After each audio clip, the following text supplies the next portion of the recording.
नमस्कार बालमित्रांनो, इयत्ता 7वी विषय नागरिकशास्त्र, धडा मार्गदर्शक तत्त्वे व मूलभूत कर्तव्य यामध्ये आज आपण मूलभूत कर्तव्य म्हणजे काय आणि कोणकोणती कर्तव्य नागरिकांना करावी लागतात याविषयीची माहिती आज आपण पाहणार आहोत. तत्पूर्वी गेल्या तासाला आपण मार्गदर्शक तत्त्वे म्हणजे काय आणि त्यामध्ये कोणकोणती तत्त्वे असतात याविषयीची माहिती पाहिलेली होती.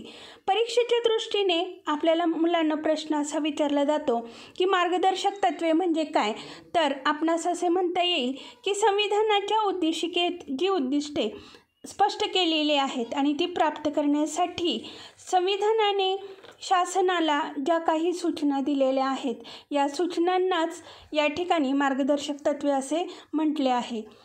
यानंतर या मार्गदर्शक तत्त्वामध्ये कोणकोणती तत्त्वे येतात तर शासनाने उपजीविकेचे साधन सर्वांना उपलब्ध करून द्यावे, स्त्री व पुरुष असा भेद त्याबाबत करू नये. दुसरा मुद्दा आपल्याला असं सांगता येईल की स्त्री पुरुषांना समान कामासाठी समान वेतन द्यावे, लोकांचे आरोग्य सुधारण्यासाठी उपाययोजना कराव्यात, पर्यावरणाचे रक्षण करावे. त्याचप्रमाणे राष्ट्राच्या दृष्टीने महत्त्वाच्या ठिकाणचे म्हणजेच स्मारके, वास्तू, त्याचप्रमाणे प्राचीन काळातील विविध वस्तू यांचे देखील संरक्षण करावे. समाजातील दुर्बल घटकांना म्हणजे जे स्त्री, वृद्ध व्यक्ती आणि लहान मुले आहेत ह्यांना विशेष संरक्षण देऊन त्यांना विकासाच्या संधी उपलब्ध करून द्याव्यात.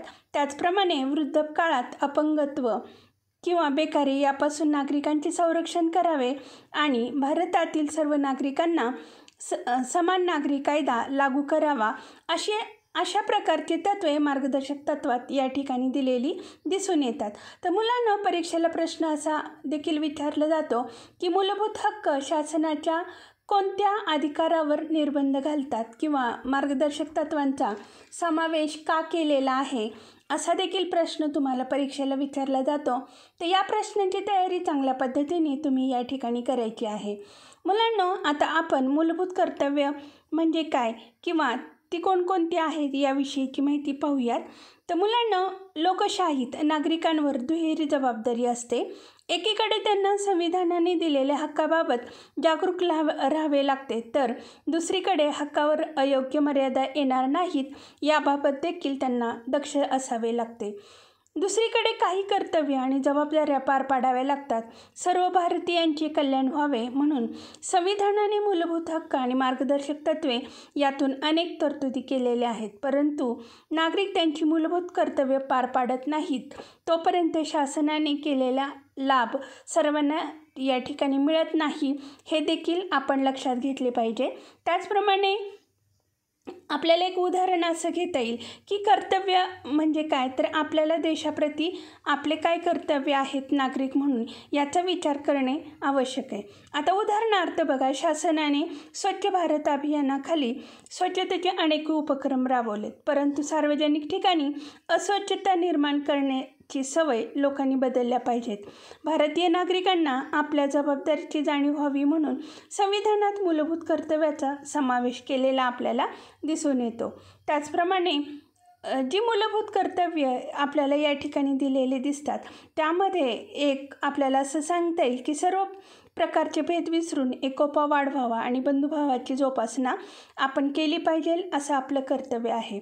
म्हणजे सर्व प्रकारचे भेद म्हणजे कुठले आहेत, स्त्री पुरुष, अनुसूचित जाती जमाती किंवा आपण विशिष्ट उच्च कुळातील आहोत किंवा त्या ठिकाणी उच्च नीच अशा कुळातील आहोत, हे आपण सगळे विसरून आपण सर्व भारतीय आहोत हे आपण लक्षात ठेवले पाहिजे आणि आपल्यामध्ये राष्ट्रीय एकात्मतेची भावना असली पाहिजे आणि ही जर असेल तरच आपण इतरांना सुद्धा बंधुभावाप्रमाणे वागू शकतो आणि हे आपलं आद्य कर्तव्य आहे असं आपल्याला या ठिकाणी म्हणता येईल. त्याचप्रमाणे स्त्रियांच्या प्रतिष्ठेला वाटेल अशा प्रथांचा देखील आपण त्याग केला पाहिजे.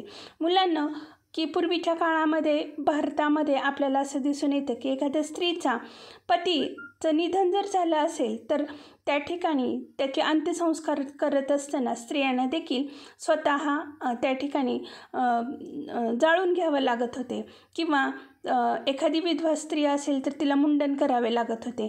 तर ह्या ज्या प्रथा आहेत, अशा अनेक प्रकारच्या प्रथा आपल्या भारतामध्ये होत्या. त्या प्रथांचा आपण त्याग केला पाहिजे. जसं की एखाद्या स्त्रीचा पती मेला तर तिने पांढरं वस्त्र परिधान केलं पाहिजे. लहानपणीच पाळण्यात किंवा साधारणपणे 8-9 वर्षाची असताना त्यांचा विवाह केला जातो. तर ह्या प्रथा ज्या आहेत, ह्या प्रथा वाईट प्रथा आहेत आणि अशा प्रथांचा त्याग आपण केलेला असला पाहिजे. त्याचप्रमाणे तिने कुंकू देखील लावायचे नाही, हे सुद्धा आपल्याला या ठिकाणी सांगता येऊ शकते. त्याचप्रमाणे प्रत्येक नागरिकांनी संविधानाचे पालन करावे. म्हणजे जे आपल्याला हक्क दिलेले आहेत, कर्तव्य दिलेले आहेत, त्या कर्तव्याचं आपण या ठिकाणी पालन केलेलं पाहिजे. आपण सर्व भारतीय एक आहोत, धर्मनिरपेक्ष राष्ट्र आहे, लोकशाही गणराज्य आहे, समाजवादी संकल्पना, सार्वभौमत्व असे जे मूल्य दिलेले आहेत, ह्या मूल्यांचं आपण तंतोतंत पालन या ठिकाणी केलेलं असलं पाहिजे. कारण आपल्या संविधानकारांनी आपल्याला आपले कर्तव्य आणि हक्काचं जाणीव या ठिकाणी करून दिलेले आहे आणि त्याचं पालन आपण आत्ता करतो, पण ते करणं आवश्यक आहे असं आपल्याला म्हणता येईल. त्याचप्रमाणे संविधानातील आदर्शाचा, राष्ट्रध्वज आणि राष्ट्रगीताचा आदर आपण बाळगला पाहिजे. बघा मुलांनो, आपल्या शाळेमध्ये आपण राष्ट्रगीत म्हणत असतो. जेव्हा हे राष्ट्रगीत चालू असतं तेव्हा आपण उभं राहिलं पाहिजे. त्याचप्रमाणे 15 ऑगस्ट, 26 जानेवारी हे जे राष्ट्रीय सण आपण साजरे करत असतो, त्या दिवशी फक्त आपण स्वच्छ कपड्यामध्ये येऊन त्या ठिकाणी राष्ट्रध्वज फडकवतो. तर हे फक्त 1 किंवा 2 दिवसापुरतं असतं कामा नये, तर ते आपलं 365 दिवस या ठिकाणी चाललं पाहिजे. असं वर्षानुवर्ष जोपर्यंत आपला मृत्यू होत नाही तोपर्यंत आपण अशा कर्तव्यांचं पालन या ठिकाणी करणं आवश्यक आहे. म्हणजे ते राष्ट्रध्वजाचा मान राखणं, राष्ट्रगीताचा आदर करणं हे फक्त शाळेपुरतं मर्यादित नाही, तर आपण मोठे झालो, वयोवृद्ध झालं तरी त्याचं पालन करणं हे आपलं कर्तव्य आहे असं म्हणता येईल. देशाचे सार्वभौमत्व, एकता, अखंडत्व सुरक्षित ठेवण्यासाठी आपण नेहमी प्रयत्नशील असलं पाहिजे. देशाची सेवा केली पाहिजे आणि त्याचं संरक्षण सुद्धा आपण या ठिकाणी करणं आवश्यक आहे.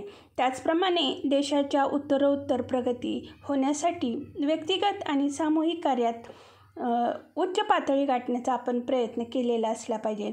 वयोगट 6 ते 14 वयोगटातील आपल्या पालकांनी शिक्षणाच्या संधी उपलब्ध करून दिलेल्या असल्या पाहिजेत. तर प्रत्येक म्हणजे वयोगट 6 ते 14 वयोगटातल्या सर्व मुलांना शिक्षणापासून आपण वंचित ठेवता कामा नये. जर ती घरी असतील तर त्यांना आपण कंपल्सरी शाळेमध्ये शिक्षणाच्या संधी उपलब्ध करून दिलेल्या असल्या पाहिजे. जर आपण ही आपली कर्तव्य जर व्यवस्थितरित्या बजावत असेल तर त्या ठिकाणी आपण आपले कर्तव्य करतो असं आपल्याला समजावे लागेल. मुलांनो, बऱ्याच वेळा असं होतं की आपल्याला भारतामध्ये कुठंही फिरण्याचं स्वातंत्र्य आहे, वास्तव्य करण्याचं स्वातंत्र्य आहे.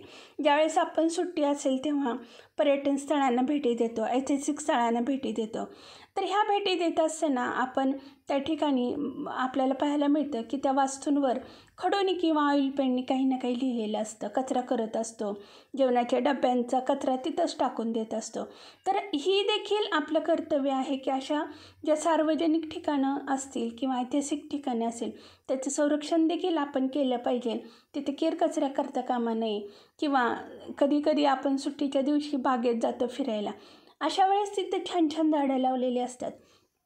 ती झाडं लावतात आणि ती झाडं जी लावलेली असतात ती आपल्याला छान वाटतात म्हणून काही वेळेला मुलं किंवा मोठी माणसं तिथलं रोप उपटून आपल्या घरी लावत असतात. मग हे आपलं कर्तव्य आहे का? तर नाही आहे. तर त्यांनी ते बाग आपल्यासाठीच केलेली असते आणि आपल्याला नेहमी असं वाटत असते की ते आपल्या अंगणात असावं. तर मग आपलं कर्तव्य आहे की आपण ते रोप विकत आणून आपल्या घरात लावू शकतो. पण असं जे सार्वजनिक ठिकाणी असणाऱ्या काही गोष्टी आपल्याला आवडतात म्हणून आपण ते आणत असतो, तर ही चुकीची गोष्ट आहे. म्हणजे आपण आपल्या कर्तव्याचं पालन करत नाही हे त्यावरून दिसून येतं. म्हणून आपण सार्वजनिक मालमत्तेचं संरक्षण केलं पाहिजे. उदाहरणार्थ STमध्ये बसल्या बसल्या आपण ब्लेडनी तिथलं सीटचं कवर फाडतो.